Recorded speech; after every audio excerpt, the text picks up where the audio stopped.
Funding for this edition of Life and Living with Joanna Gagis has been provided by Barnabas Health. Life is better healthy. Choose New Jersey. Our mission is attracting companies to the Garden State.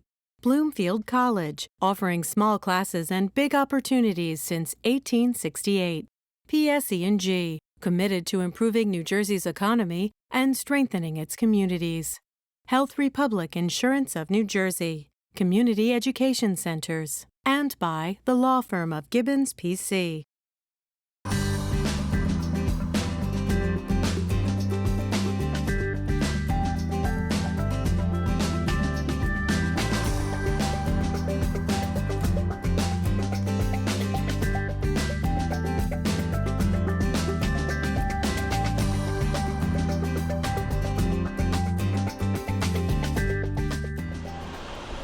Recently, NJTV celebrated its third anniversary with a benefit dinner and concert at the New Jersey Performing Arts Center. A performance was given by the Midtown Men, and 3 significant contributors to public television were honored for their lifelong commitment to New Jersey: Steve Adubato, Sandra King, and Verizon. Life and Living went on location to bring you a glimpse into that very special evening. I'm here with Phil Alonji, who's the executive director of NJTV News. Phil, we're here tonight and we're honoring NJTV because it's 3 years in the making and how it's grown in 3 years. Since you've been on, what kind of growth have you seen from the network? Oh, I mean, it's immeasurable. You know, we started off the news broadcast basically trying to figure out how to fill the show every day and grabbing content from all different partnerships throughout the state. And we're at a point now where it's a luxury to have, you know, how do you get an hour and a half's worth of content into a half-hour broadcast? So it's been exciting. As a Jersey guy, somebody that was, you know, basically raised here my entire life, you know, we take pride in this. And it's great that we have a smart local platform of news that we can present to the state. You know, as a Jersey guy, did you find growing up and in your formative years that there wasn't a place to go to get solid information about New Jersey in the way that we have now? Yeah, absolutely. I mean, you know, I think we often get, you know, we're sandwiched between 2 of top 5 markets in the country, in New York and Philadelphia, and it's easy sometimes to get short-sighted, I believe, the New York station, the Philly stations, and there's a lot of great stuff happening here. I mean, New Jersey is often in the front, as you know, of national stories, of cultural trends, and it's, you know, we're proud to be the voice of that. Joe, what brings you out here tonight? Well, first I'm out here to support NJTV, but also to support my good friend Steve Adubato and also Sandy King. You know, they're both former North Warders. They're good friends of mine, and they do a great job on NJTV. What have they done for New Jersey and for NJTV? Listen, both of them are professionals in their field, and just their shows alone are so educational. You know, and people watch them and enjoy them, and I think not only with how they come across, but also with their guests, the way they're able to interact with each other. It's just very entertaining. You know, why is it important that we have a place where viewers can go to find meaningful discussions about public policy, about what's going on in their state and their region? Well, if we didn't have it, then people wouldn't be informed, and it wouldn't be good for New Jersey. You know, we need more people reporting on what's happening right here in the state of New Jersey. And NJTV, you know, with the show that they do on the news, with Steve and Sandy King, what they bring to it, it's just so helpful and so supportive to the state of New Jersey. And we need more of it, and we need more people to support NJTV. Bob, we're here tonight celebrating NJTV. It's the 3rd year. How much this network has grown in the last 3 years. You've seen it from behind the scenes. You've been at the foreground of all of it. How much effort has gone into where we are right now with NJTV? Well, it's been a tremendous effort expended by a great number of people, really on both sides of the river. For WNET, it's been a great opportunity to help save public broadcasting in New Jersey and to make sure that quality public broadcasting programs are available to the state. It's given us an opportunity to partner with Montclair State University and a whole host of other colleges and universities in the state to bring news and current affairs, documentary programming to New Jersey. It's really been a tremendous effort, and I like to think that it's starting to pay off. What would it have meant to New Jersey if we had lost public television here? Well, we would have become, I think, the only state in the country without a public broadcasting station, and as I think the most densely populated state, it would have mean a loss to millions of people of the quality programming that they've come to expect from public broadcasting. Tonight we're honoring Steve Adubato, Sandra King, and Verizon for their lifelong contributions to public television. Why is it important that we take a minute to appreciate those who have given so much to New Jersey? Well, you know, the work that we do in public television, and I'm going to excuse myself from that we, but people like Steve and Sandy, corporate supporters like Verizon, it literally, public television couldn't exist without these people. You know, this is not Hollywood. There's not a lot of money involved for the people who work in front of the cameras or behind the cameras. There's not the sort of promotion that you see in commercial television. So the people who are doing the work on public television are doing it because they're committed to the quality and to the content. And I think, as you said, it's really important once in a while to take a step back and celebrate those people, and we're going to do that tonight. I have the great honor of being joined right now by Governor Florio, who is here at the NJTV benefit tonight, because you do understand that NJTV and public television is important to New Jersey. Why? Well, New Jersey is really one of the only states that doesn't have its own commercial TV section. We listen to Philadelphia, we listen to New York, but we don't hear anything about New Jersey. Public TV is really our source of information, so it's a very valuable thing to keep citizens informed and aware of what's going on. You know, public television provides such a service to people in this area. Why do you think it's important that we have a range of programming, not just on news and public affairs, but NJTV covers a range of issues, family issues? Life is about culture, life is about the arts, life is about sports, so we have to have a full exposure to all that's going on if we want to be relevant. NJTV does that, and public television is really something to be supported. And, you know, we look around and we just see such a breadth of richness in this state, and people are excited to be here in New Jersey. They're excited to live in this state. Why is it important that we just continue to support, that our viewers continue to support this state and what goes on here, including its public television station? Well, to have the full range of public opinion on things, having moderation. I mean, there are cable stations you watch that are sort of off the wall on one side or off the wall on the other side. You get good factual information that comes off public TV. I'm here with John Servideo, General Manager of NJTV. We're here tonight honoring Steve Adubato, Sandra King, and Verizon. Steve Adubato. Mr. Dr. Steve Adubato. We are taking a moment to honor people who have contributed so much to New Jersey, to this network. They've committed a lifetime of work to this state. Why is it important that we take a minute and we thank them? Because I think they're an integral part of what I was saying before about the contributions to the state and the fabric of it. Sandra King, Steve Adubato, Verizon, they've all been part of this state. Forget television, forget the program. They're part of the state for years and years and years. And I think part of our job is to show that to the state. But part of our job is to thank them for the job they've done over the years. And that's part of this. That's what we're doing tonight. This is Newark. Steve Adubato was raised in Newark, New Jersey, and served as New Jersey's youngest state legislator. Steve is a best-selling author of 4 books, a columnist for the Newark Star-Ledger, and a distinguished visiting professor. It is for his contribution to New Jersey public television as a 4-time Emmy Award-winning journalist that he is honored tonight. Steve anchors 4 public television programs. You say that's good? Right, yes. Is that good, Senator? Caucus, New Jersey features roundtable discussions ranging from health and family issues to race relations. Are you afraid? Of course I'm afraid. I'm afraid every time I step outside. New Jersey Capitol Report, a weekly public affairs program covering New Jersey's most pressing policy issues. One-on-One with Steve Adubato has featured in-depth discussions with some of the most notable individuals of our time. And On the Line, a live call-in program featuring New Jersey's governor.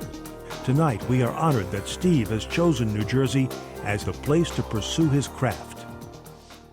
It's easy to be in this room celebrating close to 3 years of what many people believed was not going to be 3 years of great broadcasting. Of what a lot of folks said, you know, I'm not so sure. what this thing is going to be all about. But there's a great book I like to quote because it's short and the print is really fat and it's easy to read, and it's called Who Moved My Cheese by Dr. Spencer Johnson. And cheese is really a metaphor for whatever you really want in life. And Dr. Spencer Johnson says, you know, you can't just hope and want that the cheese is in the right place and that the cheese, the thing you want, is always going to be there.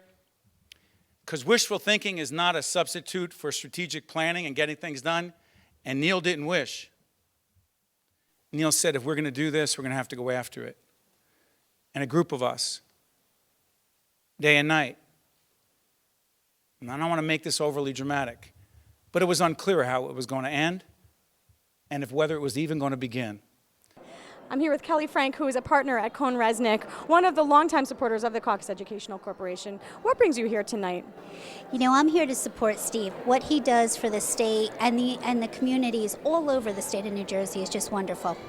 And of course, NJTV has been so critical to informing New Jersey citizens about what's going on in their daily lives, and that's from public policy to arts and culture. Why is it important that we have a network to turn to, like NJTV, to serve the citizens of New Jersey? I really don't think people know all the politics, the social events, the organizations out there, especially not-for-profit organizations that help the communities all over the state of New Jersey. So what Steve brings to NJTV is he gets this out there. He interviews the people. He gets down to the pavement as to what the policies and social events are. And he's just great. He makes people aware of not just politics, but social activities and events and organizations that do good for the state of New Jersey. I'm here with Lisa Eve, who is the Vice President of State Government Affairs at Verizon. Verizon tonight is one of the 3 honorees, being honored for your longtime commitment to NJTV and to public television in New Jersey. Why is Verizon so committed to public television in this state? Well, one primary reason, first of all, I'm proud to represent Verizon. We're the leading technology company of our time. Every day we improve the way that people work and educate and get healthy and play and learn. And it makes sense that we would be a proud supporter of NJTV, because what does NJTV do each and every day? It educates, it informs, and it inspires. And so it's a natural fit for the company that I am so proud to work for, to support this extraordinary entity called NJTV. So it is by far the gem on television. You know, no matter what time of day, no matter what day of week, when you cut on NJTV, you know you're going to get quality programming. And that's very special and very much needed and should be supported. I have spent almost the entirety of my career in public service and joined Verizon about 10 months ago. And literally, one of the first meetings I had, about which I was extraordinarily excited, was sitting down and having this really cheap lunch in the state capitol with Neil Shapiro. Really, it was a highlight of my first quarter of Verizon. And I say that because I am extraordinarily honored to accept this award on behalf of Verizon. I grew up with public television. We all did. And when I was thinking about what I was going to say, and I will be brief, there is no other network, there is no other television station, I dare say there's probably no other radio station that any of us can think of other than public television that is literally a part of who we are and what we've become. We've seen NJTV grow so dramatically in the last 3 years. Did you ever think we'd be where we are today? No, I have to say 3 years ago or so when this started, we started with nothing. We didn't start with any people, not even a studio, no staff, and to see it grow the way it has over the 3 years is very, very encouraging for me. It's encouraging because I think over the next 3 years, we're going to be able to double or triple what we did in the previous 3 years. What do you think has been the greatest area of growth for NJTV? I think the news show. I always refer to the news show as our crown jewel in the station. NJTV News. NJTV News. And it is our crown jewel. We've put a lot of effort into that. A big part of our budget goes into that news show. We've grown the staff. We have 7 reporters now out in the field. We really try every day to cover the entire state from Cape May all the way up north. And I would put that show, our show, up against any local show in the tri-state area. I think it's really grown a lot. So different from where it started. It is, and it's very nice to see that. Where do you see the areas of growth next? You say that it's going to grow in leaps and bounds. Where do you see we're going to grow next? Well, I think arts and entertainment is a big part of it. I think doing shows out of NJPAC like we're doing tonight, our first pledge show, being able to do more live from NJPAC on a monthly or bi-monthly basis, I think that's one big area of growth. I think public affairs programming is another big area of growth. And our third important mandate for this year is sustainability. We really need to gain membership and be able to get the dollars in so that we can get those programs on the air. That's a big part of this year. One of the ways that we're getting those dollars, and it's a fun way, is we have performances like tonight. We see the Midtown Men performing here at NJPAC. Why is that fun, and how are you finding ways to come up with these new and exciting ways to raise money? Well, the Midtown Men are the original Jersey Boys. So the idea started with that original Jersey Boys piece, and they are the original Jersey Boys. They're the Tony Award winners. They have a great show. We thought it would be a perfect fit for NJTV to have its first program and possibly national pledge show come out of the Midtown Men. So it took about 9 months to get this together, not only this event that you see going on here, but the production, the television part of it, the membership part of it, getting out to other stations. So I think it's a big part of our growth. I think this is, like I was saying before, in terms of arts and entertainment, this is a big part of what we want to do. I'm here with John Schreiber, President and CEO of the New Jersey Performing Arts Center. John, we're here tonight at NJPAC celebrating NJTV. Why was NJPAC the right venue for this celebration tonight? Oh, because we love them. We think you guys are great. NJTV is, as our public broadcaster, you guys are doing so much to sort of spread the good word about what's happening in the state, culturally, politically. You're an essential kind of asset. And we're partners. We program together, one-on-one at NJPAC with Steve Adubato. We do our American Song Series with NJTV, and we're looking to do other things as well. So, you are an essential part of our DNA, so it makes sense you're here. And one of the things that we have going on tonight, which is really exciting, is as part of the benefit, a fundraiser featuring the Midtown Men. Yeah. We're trying to raise money for NJTV. Tell me about the performance tonight. Well, these are the original Jersey Boys. They got their, sort of cracked through and broke through in the business, as the original stars of the show. And now they're off on their own, and they're a huge attraction. People love them. And they have been looking, I think, for a while for the right place to do their pledge special. So they're going to do it here tonight at the NJTV Gala, and I can't imagine a better place. Jersey Boys in Jersey, right?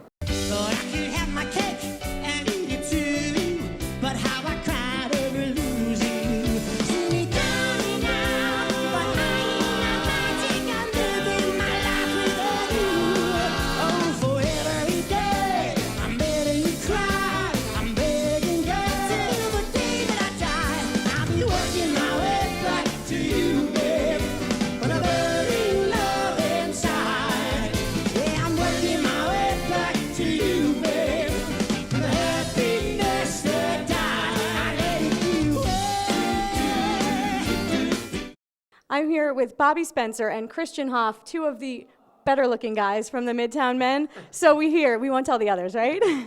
He's not going to argue with me. No, he's not going to argue. So you guys are here performing for our NJTV benefit tonight. It's a huge event for New Jersey. But before we get into why you're here and why this event, let's talk about how the Midtown Men started. You got your start working on Broadway. I'm going to start with you. Go ahead. Okay. Well, needless to say, we got started in Jersey Boys on Broadway, and the original cast and our connection to Jersey just started immediately. Actually, in La Jolla, when we originated this production and we brought it to New York, we figured if this show played in San Diego, California, and the people went nuts, wait till we get home to Jersey. And that's exactly what happened. People just came across the bridge and the tunnels, and they just lit up. And the word of mouth started from New Jersey and spread like wildfire. Before we started, there was no advance, right? Yes, that's absolutely right. And I think it was such pride for Jersey also, because we were dealing with their hometown heroes of Frankie Valli, Nick Massey, Bob Gaudio, and Tommy DeVito. But this music does, like you said, it translates outside of New Jersey, and there is such a craze, there's such a following for this style of music. What did you find as you brought it around, as you were performing for people even outside of New Jersey and the region?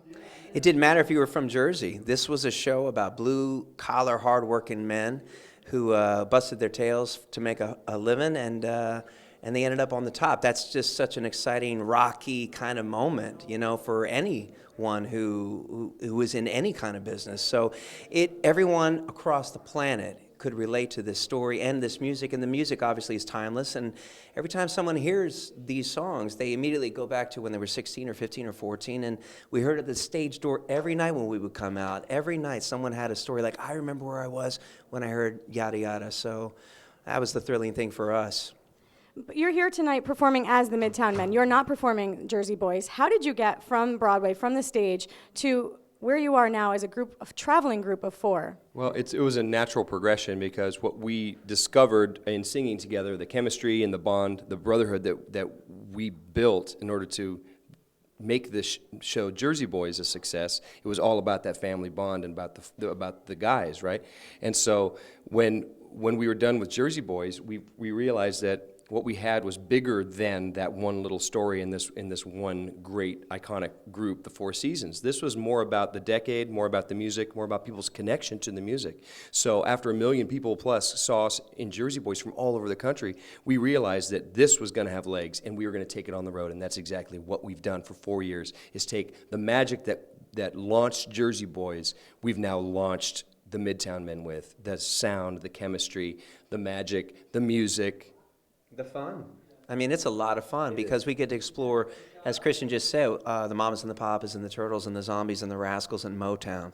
Not just the Four Seasons, because, you know, obviously there's so many iconic legends of that time period, and that's the wonderful thing that we get to do as entertainers and as performers is try to hit it all as much as we can. Well, Bobby, for you in particular, I know when leaving the stage was a big decision for you, especially doing something that really hasn't been done before, taking a show and turning it into its own thing. What was the risk for you in leaving where you were at the time? I'd been in Jersey Boys with these gentlemen since 2004 in La Jolla, as Christian said, and then in 2008 and a half, I left and I was cast in a new show called Next to Normal, which went on to win the Pulitzer Prize, and I was nominated for a Tony Award, which was amazing. And then Christian and Daniel and Michael came to me and said, we're doing this thing on the road, we need the 4th original guy. And, you know, when you're a husband and a provider at home for your wife and your 2 kids, Christian knows this very well, you know, he's got a beautiful wife and 5 children. You know, are you going to take that leap, you know, to leave something that's so phenomenal on Broadway? And I was just like, yeah, I'm going to roll the dice with my friends. And 4 years later, over 300 concerts later, as the Midtown Men across this country, from corporate events to private events, to state fairs, to singing on the White House lawn, to coming here to NJPAC, in the symphony halls across the country. This has exploded like we had no idea. We just felt it in our hearts that we should do it, and it worked out. It started when Katie Couric actually asked a group of you to sing for her birthday, and she wanted to hear some Jersey Boys songs, but why couldn't you sing those songs, and what are you singing in its place? Oh, well, the first time we met Katie was, of course, on the Today Show. She had us back numerous times, and we became friends. And then the following year, when Michael joined the company, Michael Longoria, we were asked to sing at her 50th birthday at Tiffany. And we went and just had a blast, and that's really, you know, that sort of magic is what connected us not only to the audiences, but to fans of all types, even celebrities and very influential people. And that's part of our success, is that this is for everybody. We've got Tommy James here tonight from Shondells. We've got Gene Cornish, Shirley Alston Reeves might be coming tonight, Bill Medley, Palenka are fans.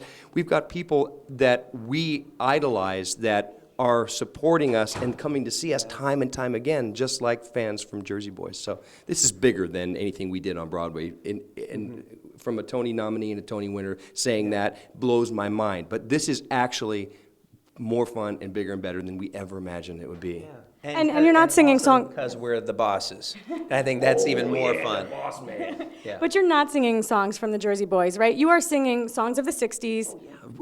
Gosh, we sing Zombies, Turtles, Motown. Yes. Etta James, you know. Yeah, we sing literally, there's no... Beach Boys, obviously. Right? We have a new Beach Boys one coming in. No stone is unturned from the 60s catalog. We hit all regions, all the competition for the Four Seasons. That was our mindset. Let's sing everybody else. Let's sing their competition. So we go across the pond and do Beatles, and we do everything out west to the Beach Boys. All right, what can you do for us right here? 30 seconds of something. Sing for us. 30 seconds? I don't know. I've got to go perform. I'm going to save my chops. If you want to hear it, then you got to help out this pledge drive, you know? I like the plug. I like the plug. Motown. No. Oh, man. Oh, man. Well, he teased us, but he's right. If you want to see them, you have to check out the show. You have to watch NJTV because this is for the NJTV benefit tonight, celebrating 3 years of public television right here in New Jersey. We're Thank so you. proud. We're really, really proud. We're thrilled to be in Jersey doing this because Jersey kicked it off for all of us. Now with that smile on my face, soon it's trying to fool the public, but when it comes down to fooling you, now on you that's quite a different subject. Don't let my glad expression give you the wrong impression, 'cause really I'm sad, I'm sad and sad. You're gone and I'm hurt so bad.